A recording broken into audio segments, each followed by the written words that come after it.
Behind me is the Audi e-tron, and even though it's powered by electrons and it's the future of vehicles for Audi, it doesn't really solve the problem. What do you do when you're sitting in the back of the car and you're not driving? Well, Audi's teamed up with Marvel and a new company, Holoride, to figure that out. What Audi and Holoride have come up with is a VR experience.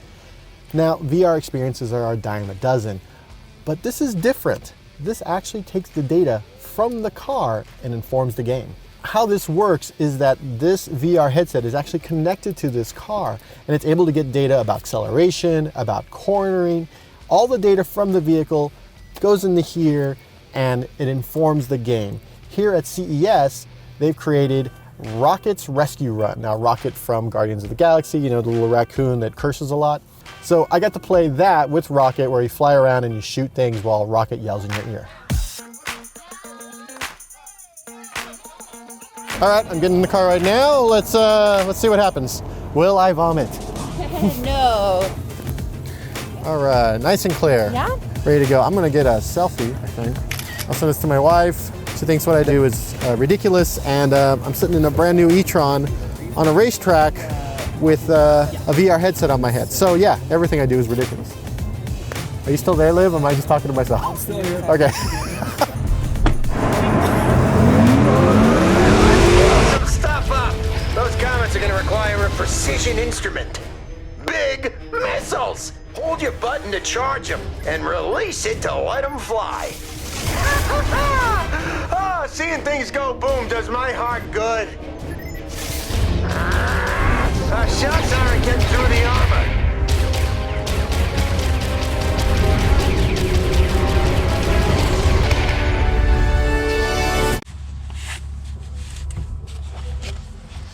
And we're back.